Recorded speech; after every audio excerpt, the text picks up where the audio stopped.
ગુજરાતમાં આગામી દિવસોમાં 3 ઘટનાઓ થઈ, તેમાં સૌથી પહેલી ઘટનાની વાત કરવામાં આવે તો સુરતમાં થયેલા પથ્થરમારા વિશે। સુરતમાં 12 વર્ષના નાના બાળક દ્વારા આ પથ્થરમારાનો અસલી સૂત્રધાર મળી આવ્યો છે। ત્યારે આજે આપણે આ જ વિશે વાત કરીશું કે દર વખતે બાળકોને આગળ કરવામાં કેમ આવે છે, તેના વિશે આજે સમગ્ર વસ્તુ જાણીએ। નમસ્કાર, આપ જોઈ રહ્યા છો નિર્ભય ન્યૂઝ અને આપની સાથે હું છું અંશિની।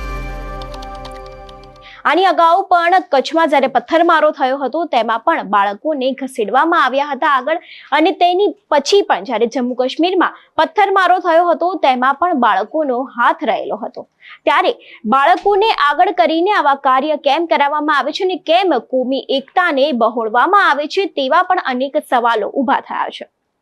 કેમ? કારણ કે બાળકોને જુવેનિયલ કાયદા હેઠળ તેમને પોલીસની પૂછપરછ કરવામાં આવતી નથી અને તેમના ઉપર સજા પણ થતી નથી। ત્યારે પોલીસે પણ સ્વીકાર્યું છે કે આ પથ્થરમારો છે તે બાળકો દ્વારા કરવામાં આવ્યો છે। ત્યારે સુરતના પોલીસ કમિશનર શું કહી રહ્યા છે તેના વિશે પણ સાંભળીએ। શ્રીજીના મંડપ ઉપર જો અમુક જો નાની ઉંમરના છોકરાઓ દ્વારા જો એના ઉપર જો પથ્થર મારવામાં આવેલા હતા। તાત્કાલિક જો બંદોબસ્ત ઉપર જો પોલીસ હાજર હતી, આ બધા લોકોને જો ડિટેન કરીને જો ત્યાં આપણા ચોકી ઉપર લઈ ગયા। પછી ચોકી ઉપર જો ફરિયાદ લેવાની તજવીજ ચાલુ કરવામાં આવી હતી। જે તે વખતે જો અમુક આપણા લોકો ભેગા થઈ ગયા જો અને એના પછી જો આ લોકો રજૂઆતો કરવાના ચાલુ કર્યા આરોપીઓના વિરુદ્ધમાં જો કે કાયદાકીય કડક પગલાં લેવામાં આવે। દરમિયાન આ કાર્યવાહી ચાલતી હતી ત્યારે જો આપણા આ પૂરા સમગ્ર વિસ્તાર જો અમારા કોમ્યુનલ સંવેદનશીલ વિસ્તારો છે, ત્યાં જો આપણા મુસ્લિમ સમાજના જો લોકો ત્યાં ભેગા થઈને જો પછી તો આર્ગ્યુમેન્ટ થયા અને પથ્થરમારા જો ચાલુ કરે અને પછી પોલીસે આ ટોળાને વિખેરવા માટે જો કાર્યવાહી કરી જો આમાં જો અમુક ટીયર ગેસના સેલ છોડવામાં આવેલા અને લાઠીચાર્જ કરીને ટોળાને વિખેરવામાં આવેલા। અને પછી જો આ સમગ્ર વિસ્તારમાં જો વધુ પોલીસ બધા અધિકારીઓ પહોંચીને જો crime branch team, SOG team, સ્થાનિક પોલીસની ટીમ સાથે જો કોમ્બિંગ કરેલ અને કોમ્બિંગમાં કુલ 28 જેટલા લોકોને જો ડિટેન કરવામાં આવેલા અત્યાર સુધી, જેના જો ધરપકડ ગુનાઓ દાખલ થયા, 3 ગુના દાખલ કરવામાં આવેલા અને આ લોકોની ધરપકડ કરવાની જો બી તજવીજ છે આ ચાલુ છે જો। અને જ્યારે આ ત્યાં જો અમારા કમાન્ડ એન્ડ કંટ્રોલ રૂમના સીસીટીવી કેમેરાથી આ એરિયા એકદમ કાફી સારી રીતે જો કવર્ડ એરિયા છે અને એના જો ફૂટેજીસના આધારે અને સાથોસાથ જો ઘણા બધા જો લોકોના મોબાઈલમાં જો વિડીયો લીધા હતા એના આધારે જો અને અમુક જો આપણે મીડિયાના મિત્રોના બી મદદથી જો જેટલા બી અમને ફૂટેજીસ મળ્યા એના હિસાબથી અમે લોકો જો આરોપીઓના જો શોધખોળ કરીને કોમ્બિંગ દરમિયાન પકડાયા અને પછી પણ આગળ પણ એના ઇન્ટ્રોગેશનમાં જેટલા બીજા આરોપીઓ છે એના પકડવાની તજવીજ ચાલુ છે। અને જો 3 ગુનાઓ દાખલ કરવામાં આવેલા છે। પહેલા ગુના જો દાખલ થયા છે આ જો 6 જો જુનાઇલ એક્ટ પ્રમાણે જો નાના બાળકો છે એના વિરુદ્ધમાં જો પથ્થર માર્યા હતા, એના વિરુદ્ધમાં રાઇટિંગ વિથ કમ્યુનલ મતલબ કોઈ બીજાને જો ધાર્મિક ભાવનાના ઉશ્કેરણીના જો સેક્શનો છે એના હિસાબથી જો બીએનએસના 189(1), 189(2), 192, 98 જો નયા કાયદા પ્રમાણે દાખલ કરવામાં આવે। તો જૂના કાયદા પ્રમાણે આમાં નટસેલમાં ડેફિનેશન કહીએ તો રાઇટિંગ અને ધાર્મિક લાગણી દુભાય એવા કૃત્ય કરવાના છે। જુવેનિયલ કાયદા હેઠળ સુરતમાં જે બાળકો દ્વારા પથ્થરમારો કરવામાં આવ્યો હતો તેમાં ન તો બાળકોના નામ બહાર આવી શકે, ના તો પછી તેમના ઉપર કોઈ સજા થઈ શકે।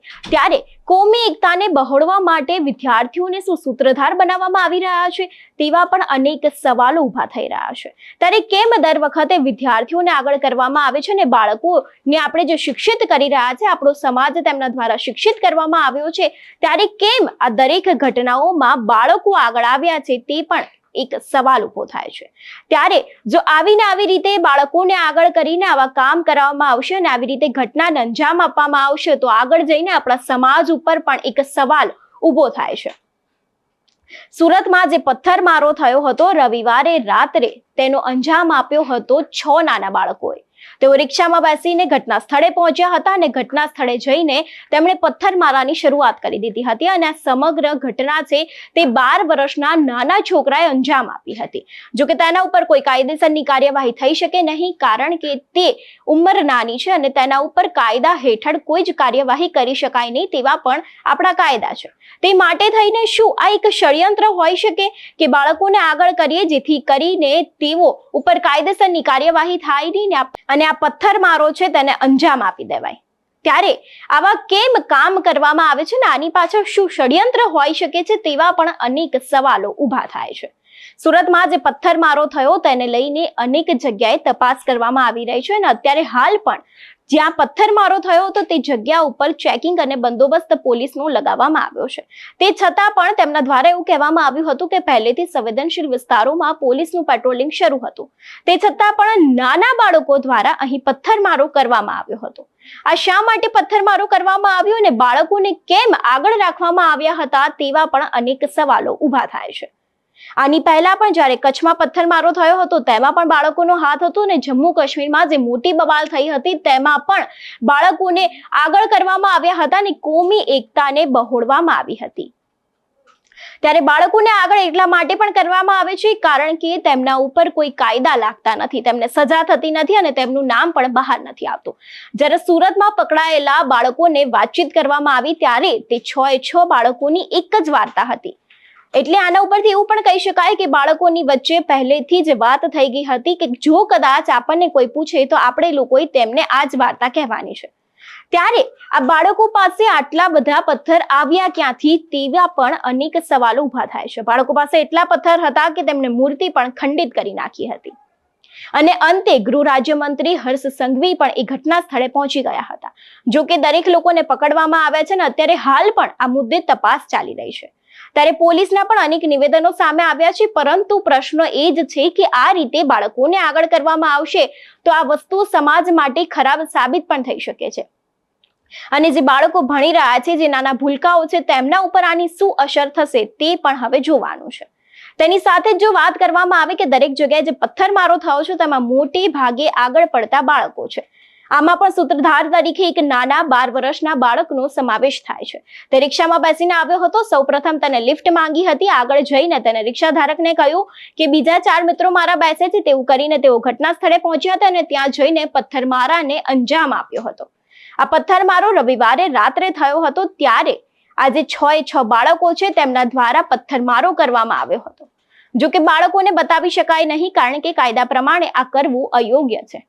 અને તેટલા માટે જ બની શકે કે કદાચ તે લોકોએ બાળકોને આગળ કર્યા હોય ને આ ષડયંત્રને અંજામ આપ્યો હોય. ત્યારે શું બાળકો દ્વારા આવું કૃત્ય કરવું અને કરાવડાવવું એ કેટલું યોગ્ય છે ને કેટલું અયોગ્ય છે? આ મુદ્દે આપનું શું કહેવું છે અમને કમેન્ટ કરીને જરૂરથી જણાવજો. સાથે જ નિર્ભય ન્યૂઝને લાઇક, શેર અને સબસ્ક્રાઇબ કરવાનું ભૂલશો નહીં.